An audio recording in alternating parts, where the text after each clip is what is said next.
Classroom, Iya, Classroom. ada Zoom dan segala Iya. macam ya sebenarnya.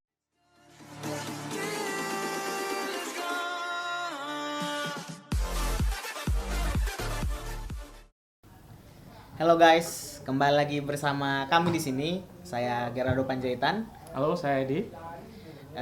Dalam konten yang selalu ada dalam setiap minggu, yaitu obrolan. Sekarang udah sore ya, nggak siang lagi. Agak sore. Jadi seperti yang teman-teman lihat mungkin kami tidak di tempat biasanya. Kami sekarang berada di rumah untuk mendukung ya kak, Iya, betul. gerakan di rumah aja. Mungkin teman-teman udah tahu apa itu gerakan di rumah aja, dan banyak juga mungkin yang sudah mempraktekkan. Tapi pada kali ini kita mungkin akan membahas sedikit lah ya kak, kira-kira social distancing itu apa, segala macamnya. Dan ya, karena kan penyebaran virus corona seperti yang kita ketahui memang sudah sangat merajalela ya. Terakhir yang saya baca udah 38 di Indonesia. 38 ya. Kasus meninggal itu ya. Makanya memang sangat berbahaya sekali. Iya. Nah, kalau menurut Kak Edi sendiri sebenarnya social distancing itu apa sih?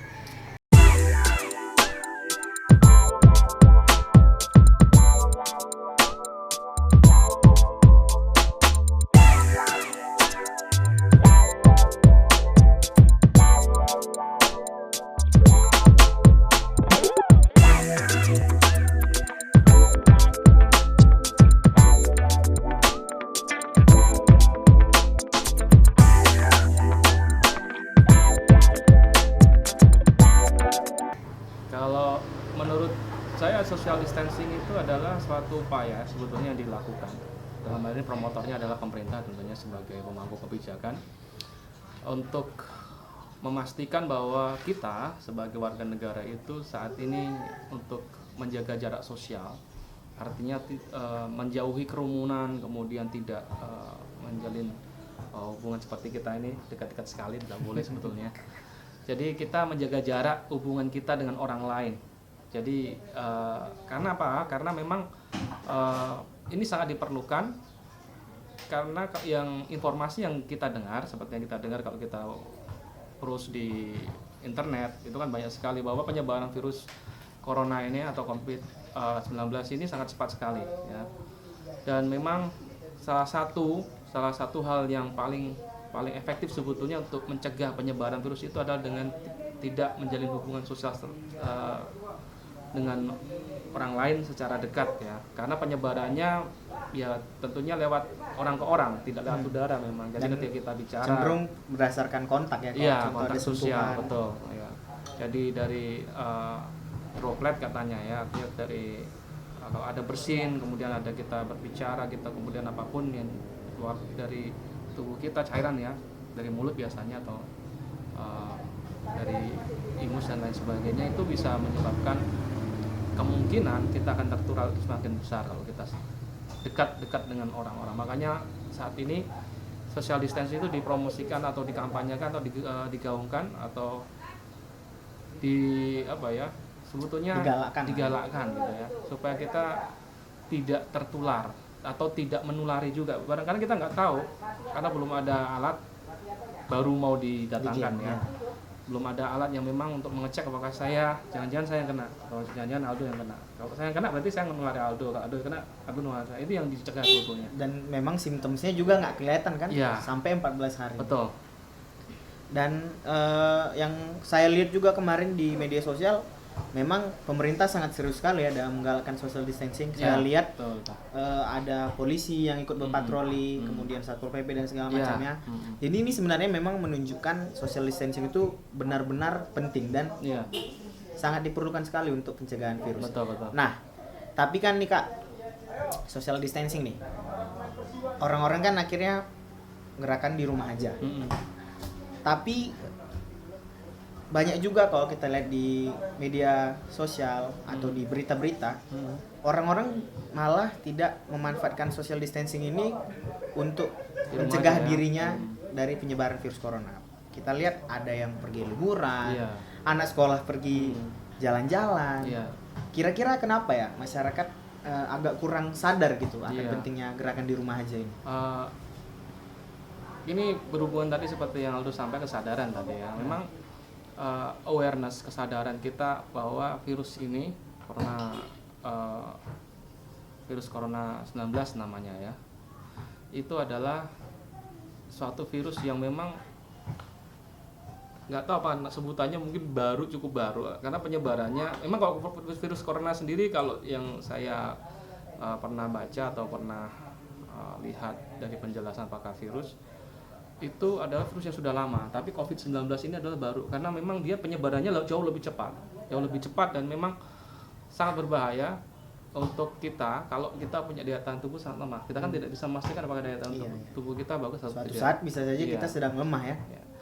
Yang menyebabkan masyarakat kita sepertinya masih belum menyadari adalah sepertinya biasa aja, kita juga banyak ini DBD, kita banyak penyakit juga, itu sangat membahayakan. Betul sekali, memang kalau dari fatality-nya virus corona itu tidak terlalu membahayakan, tapi karena penyebarannya cepat, inilah yang harusnya diantisipasi. Karena kalau DBD mungkin tidak secepat virus corona ini. Kalau virus corona kan kalau DBD dari nyamuk, medianya paling sering kan. Kalau ini dari kita ketika kita melakukan kontak sosial, langsung kemudian apalagi di dalam kerumunan gitu kan, di dalam kerumunan itu sangat cepat sekali. Maka ini yang sangat perlu kesadaran seperti ini, bahwa virus ini adalah virus yang serius. Virus yang kalau kita tidak tangani bersama-sama, bukan hanya tanggung jawab pemerintah tentunya, tapi kita semua sebagai warga negara juga punya tanggung jawab untuk melakukan peran kita masing-masing. Nah, kampanyenya itu kan seringkali para medis memberikan suatu ajakan kan melalui tulisan itu kan, kami yang bekerja aja biar Anda di rumah. Biar Anda di rumah.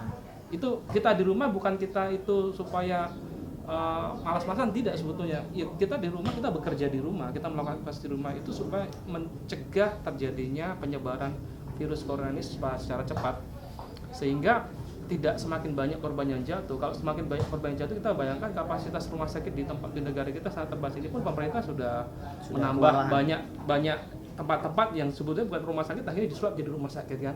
Kenapa? Karena untuk mengantisipasi banyaknya korban nanti akan jatuh. Jadi itulah yang harusnya peranan kita sebagai warga negara itu, membantu pemerintah supaya ya di rumah saja. Kalau memang tidak sangat urgent, artinya tidak benar-benar penting ya, contohnya membeli bahan makanan itu kan tidak bisa kita elakkan. Makanya ini bukan liburan. Jadi ketika kita di rumah itu, anak-anak sekolah di rumah, kita bekerja di rumah, itu bukan liburan. Itu adalah saat kita memang benar-benar harus memastikan diri kita jauh, memprotek diri sendiri, menjauhkan diri kita dari kontak sosial untuk saat ini beberapa hari ke depan, supaya kita tidak tertular atau bisa jadi kita menularkan virus itu ke orang lain. Nah, karena social distancing ini kan mungkin akhirnya orang banyak di rumah aja. Tadi ada satu pertanyaan menarik yang muncul di pikiran saya. Bagaimana caranya orang melakukan social distancing tanpa kehilangan kehidupan sosial? Mungkin ada tips nggak? Ini padahal social distancing nih kan, jauh dari orang. Bagaimana supaya tidak kehilangan teman? Kan sosial. Namanya menjaga jarak. Ya, namanya menjaga jarak itu kan artinya kita tidak dekat, tidak ingin menjalin kontak secara langsung. Tetapi kita sebetulnya untuk saat ini sangat diuntungkan dengan adanya media-media sosial. Tetap bisa terhubung. Ya, dan membuat kita bisa terhubung meskipun tidak kontaknya secara langsung. Memang pakai media ya, tetapi media itu bisa membuat kita juga terhubung secara langsung. Kita bisa pakai video call, kita bisa pakai telepon, kita bisa pakai chatting dan lain sebagainya. Itu bisa membuat kita juga terhubung dengan orang. Makanya pemerintah sendiri pun juga memberikan solusi juga supaya kita juga banyak sekarang media-media yang bisa kita pakai. Bahkan mungkin ada provider untuk belajar ya, provider bimbingan belajar secara online ini kan menyediakan gratis tuh kuota untuk anak-anak pelajar supaya mereka bisa belajar di rumah. Guru-guru juga bisa ngajar di rumah. Kemudian siswa juga bisa belajar di rumah. Dan tentunya untuk kita sebagai anggota keluarga itu kesempatan yang baik sebetulnya di rumah itu untuk mendekatkan diri, bukan hanya dengan teman-teman kita. Selama ini mungkin kita dengan teman-teman tuh lupa dengan anggota keluarga kita, dengan mama kita dan papa kita, dengan adik kita, kakak kita seringkali sibuk. Di situ kesempatan kita untuk banyak berinteraksi sama dengan mereka, menghabiskan waktu dengan mereka dibandingkan dengan teman-teman. Tapi teman-teman tetap juga bisa kita jalin hubungannya dengan menggunakan media sosial tentunya. Saya percaya itu tidak akan menjauhkan kita dari mereka. Kalau sebenarnya social distancing ini secara psikologis ada dampaknya nggak?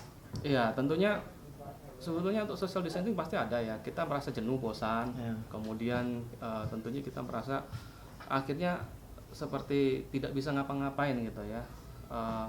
Stres tentunya kan, bosan kalau lama-lama jadi stres, kemudian depresi juga. 2 minggu loh. Iya, nggak ngapa-ngapain ya di rumah aja. Kemudian anak-anak kan cepat bosan itu kan. Dan itu dampaknya memang secara psikologis tentu akan memunculkan itu tadi bisa stres, kemudian yang paling lebih kuat dari stres adalah depresi. Tetapi sebetulnya ada banyak hal yang bisa kita lakukan supaya kita tidak terjebak ya, atau tidak berada dalam situasi stres, situasi bosan.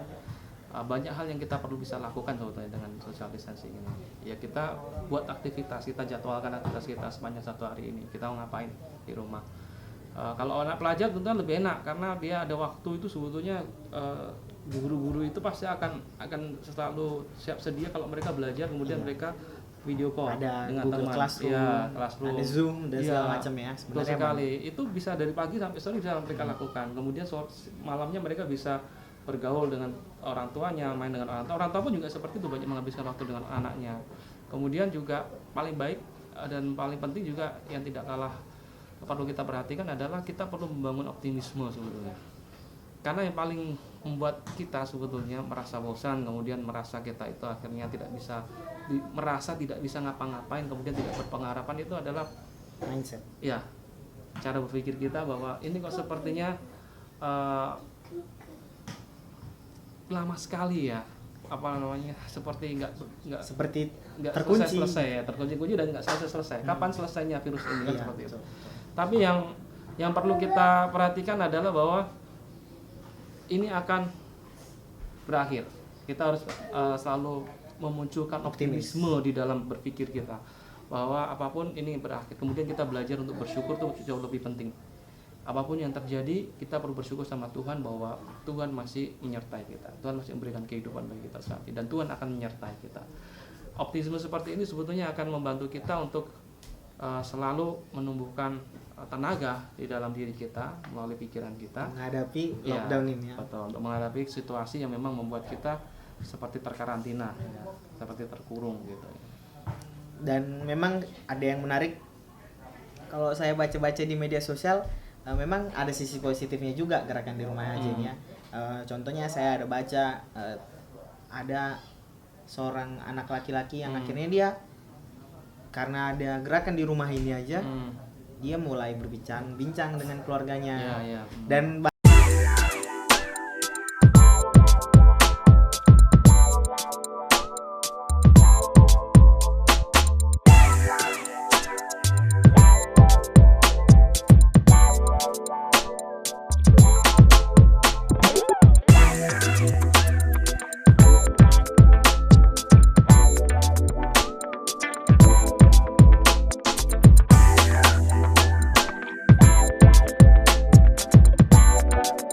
yang lucunya dia ternyata baru sadar ternyata ibunya suka warna pink atau suka warna kuning. Saya menjadi itu positifnya kan ya. Terharu juga melihat ternyata di balik semua ini Iya. ada sisi positifnya di mana kita mungkin bisa membangun kembali ya hubungan yang mungkin sudah hilang dengan keluarga kita di balik social distancing. Memang pada dasarnya berarti yang paling penting itu adalah kendali diri. Iya. Betul sekali. Jadi teman-teman semua udah sama-sama kita dengar gimana pentingnya social distancing, ada tricks and tripsnya, kemudian dampaknya.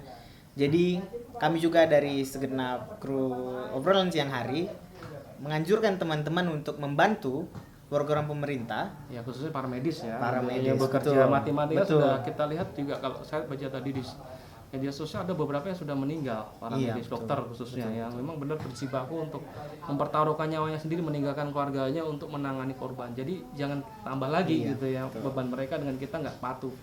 Disiplin diri itu penting karena keberhasilan sebetulnya satu negara, keberhasilan kita juga secara pribadi itu berawal dari disiplin diri kita sendiri. Pengendalian diri. Ya, kita harus tunjukkan dong kita bisa disiplin kan, kita bangsa yang bisa disiplin, karena jangan sampai netizen 62 gitu, 1662 itu nggak disiplin, itu terlalu kan, santuy ya katanya, terlalu santuy. Kita nggak boleh seperti itu juga. Saat ini bukan saat yang tepat untuk santuy ya. Iya, kita harus memang benar-benar aware dan benar-benar patuh disiplin dengan apa yang menjadi yang terbaik untuk kita semua. Mungkin kita tidak bisa membantu menemukan obat, mungkin kita tidak bisa membantu menemukan vaksinnya, tapi setidaknya kita bisa membantu dengan cara menerapkan gerakan di rumah aja. Baik, sekianlah topik untuk obrolan siang hari kali ini. Mungkin jika teman-teman ada yang memiliki saran atau kritik atau mungkin pertanyaan, boleh menulis di kolom komentar. Dan jika ada saran untuk topik yang selanjutnya dibahas, boleh juga dituliskan di kolom komentar. Dan sekianlah untuk obrolan siang hari kita pada hari ini. Saya Gerardo Panjaitan. Saya Adi. Peace out. Mungkin kita kayak gini, Kak. Ya, orang-orang